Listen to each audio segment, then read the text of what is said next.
Hello everyone, welcome to my YouTube channel. इस video में हम हिमाचल प्रदेश में सरकारी भर्तियों के बारे में बात करेंगे। और ये जो भी मैं आपको बताने वाला हूँ, ये 2018 से ये चीज़ शुरू होती है और अभी तक यही चीज़ चली हुई है।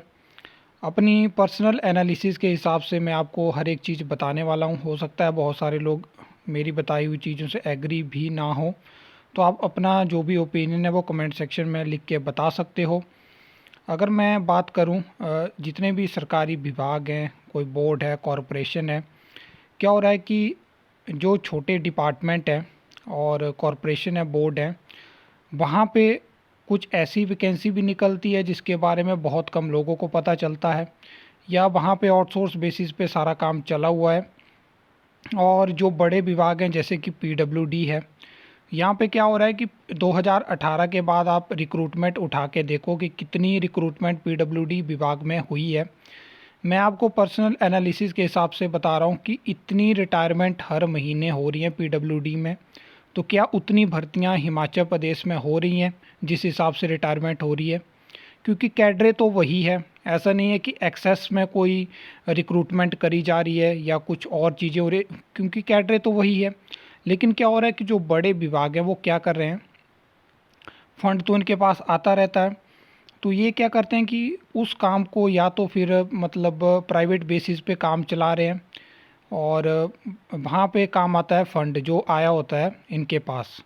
और क्या हो रहा है कि एडिशनल चार्ज से भी काम चला हुआ है, आउटसोर्स बेसिस पे भी काम चला हुआ है। ये जो हर एक काम में आप डीलो देखते हो, कोई योजना है, कुछ रोड बन रहे हैं अलग अलग, ये मतलब सिर्फ पीडब्ल्यूडी की बात नहीं है, सभी जो विभाग है उनकी बात है। कोई भी काम होता है जहाँ पे एक महीने में काम हो सकता है, वो एक साल में नहीं हो पा रहा है, तो इसका रीज़न यही है।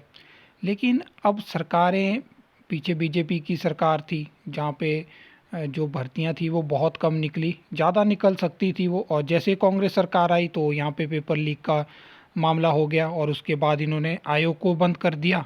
और अब नए आयोग का कुछ अता पता नहीं है, क्योंकि क्या होता है कि जब आपके पास विज़न नहीं होता है, आपने देखा कि पेपर लीक हो रहे हैं तो आपने एकदम से आयोग को बंद कर दिया। वहाँ पे आप देख सकते थे कि किस हिसाब से हम चीज़ों को करेंगे, आप 15-20 दिन लेते, एक प्लान बनाते, उस हिसाब से चीज़ें नहीं हुई।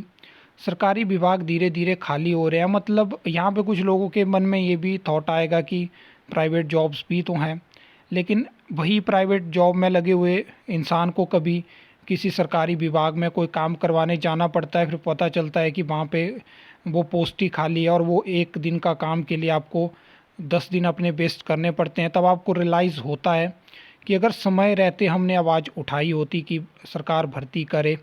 क्योंकि ऐसा है कि उस पोस्ट को आप बंद तो नहीं कर सकते, क्योंकि उस अधिकारी के बिना वो काम नहीं होगा, चाहे वो वहाँ पे है नहीं है।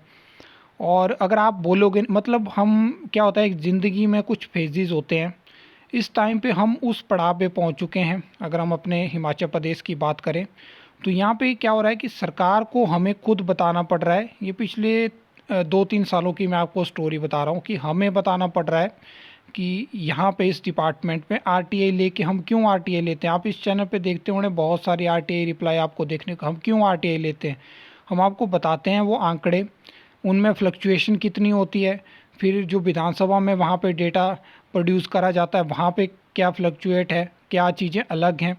कंटिन्यूसली मैं कुछ पोस्ट की आपको डिटेल देता रहता हूँ, तो ये हमारा मोटिव रहता है ताकि आपको हर एक चीज़ बताई जाए।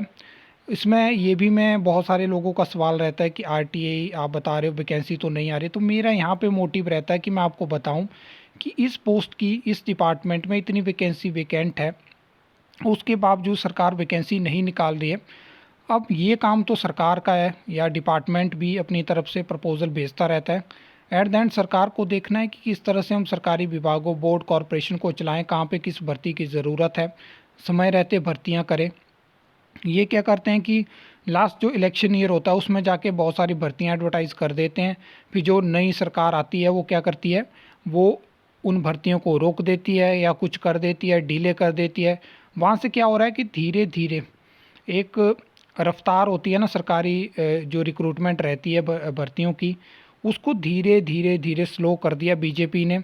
और कांग्रेस ने तो उस पहिए को ऐसा रोका हुआ है कि अब वो, मतलब चक्का जाम हो चुका है और अब रिटायरमेंट दुनिया भर की हो रही हैं, हर एक विभाग से, बोर्ड से, कॉरपोरेशन से, और उस हिसाब से भर्तियां नहीं हो रही हैं। अगर इस हिसाब से सिस्टम चला रहा आने वाले 4 सालों में तो सरकारी विभाग खाली पड़ जाएंगे। 2,13,000 के आसपास इस टाइम पे अगर हम टोटल सरकारी कर्मचारी अधिकारी बात करें हिमाचल में, जिसमें कि 80,000 के आसपास पोस्टें वेकेंट हैं इस टाइम पे मैं बात कर रहा हूँ। और अगले 10 सालों में लगभग 1 लाख के आसपास रिटायरमेंट है, जो कि मतलब 1 लाख जो 33,000 लोग इस टाइम पे जॉब कर रहे हैं उनमें से 1 लाख रिटायर हो जाएंगे। तो जब HPSSC वर्किंग में था तो 3500 के आसपास वो रिक्रूटमेंट कंप्लीट कर पाते थे और 500-600 के आसपास हिमाचल प्रदेश पब्लिक। तो एक साल में आप मान के चलो कि सिर्फ 4,000, वो भी आप देखो कि जब वो भर्तियां कंटिन्यू निकलती रहती थी। अब तो एक साल से कोई रिक्रूटमेंट हो ही नहीं रही है, तो किस तरह से प्रोसेस डिले हो चुकी है। राज्य चयन आयोग आएगा, सेट आएगा, किस तरह से वो प्रोसेस और स्लो होगी। तो क्या वो रिक्रूटमेंट इतनी आपको लगता है कि हो पाएगी? बिल्कुल भी नहीं होगी।